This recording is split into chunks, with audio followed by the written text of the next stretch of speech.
ఇంకొకటి వైఎస్ షర్మిల తెలంగాణలో పార్టీ పెట్టింది సార్. నిజంగా మీరు అన్నట్టు జగన్మోహన్ రెడ్డి ఇక్కడ పార్టీ పెట్టలేదు. అంతో ఎంతో ఆయన ఇక్కడ గవర్నమెంట్ ఫామ్ చేశాడు, ముఖ్యమంత్రిగా ఉన్నాడు, పెడితే ఆయన పెట్టాలి.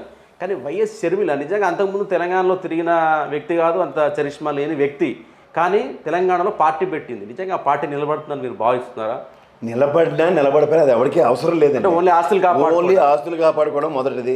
రెండోది ఓటు బ్యాంకుని చేయాల్సిన వచ్చింది. ప్రభుత్వ అనిశ్చిత ఓటుని ఎవరి రకాల్లో వాళ్ళు కొల్లగొట్టడానికి ఎస్సీ ఎస్టీ సామాజిక వర్గం, క్రిస్టియన్ సామాజిక వర్గం, రెడ్డి సామాజిక వర్గాన్ని ఎంత ఓటు డ్యామేజ్ చేయగలిగితే అంత కాంగ్రెస్కి ఉపద్రవం. కాంగ్రెస్కి ఉపద్రవం అంతే. టీఆర్ఎస్కి మేలు జరుగుతుంది.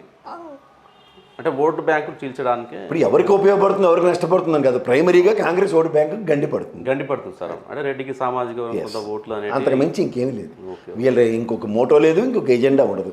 వీళ్ళకి ఎవరు ఓట్లు వేస్తారండి? 119 నియోజకవర్గాలు ఉన్నాయి తెలంగాణలో. ఎన్ని నియోజకవర్గాలు పేర్లు చెప్పాలంటే కొన్ని పాదయాత్ర చేస్తున్నారు. అభ్యర్థి లేరే, నిజంగా నాలెడ్జ్ లేదనే చెప్పాలి.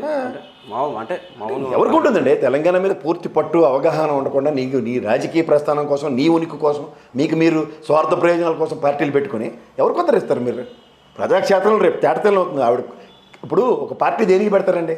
ప్రతి బై ఎలక్షన్లో ఒక ప్రైమరీ మోటో ఉందనుకోండి, ఎస్ నాకు రాజకీయ కాంక్షది, నా పార్టీ విధి విధానాలు ఇవి, నేను ఇది చేయబోతున్నాను అనుకున్న వాళ్ళు ఎలాంటి పోరాటమైనా చేస్తారు. అది చిన్న కౌన్సిలర్ ఎలక్షన్ అవనివ్వండి, లేకపోతే ఎమ్మెల్యే ఎలక్షన్ అవ్వండి, ఎంపీ ఎలక్షన్ అవ్వండి, ఏ జడ్పీ ఎలక్షన్ అవనండి, దీనికే నిలబడతారు. కానీ వీళ్ళకి ఉద్దేశం చూడండి, అక్కడ జనసేన కానీ ఇక్కడ వీళ్ళు కానీ ఎలాంటి ఉద్దేశాలతో ఉన్నారో చూడండి. క్లియర్ కట్గా తెలుస్తుంది కదా మీకు.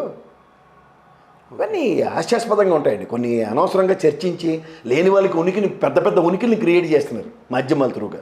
వాళ్ళకి కావాల్సింది కూడా అదే, ఫ్రీ పబ్లిసిటీ, నెగిటివ్ పబ్లిసిటీలోంచి సక్సెస్ చూడడం. ఓకే.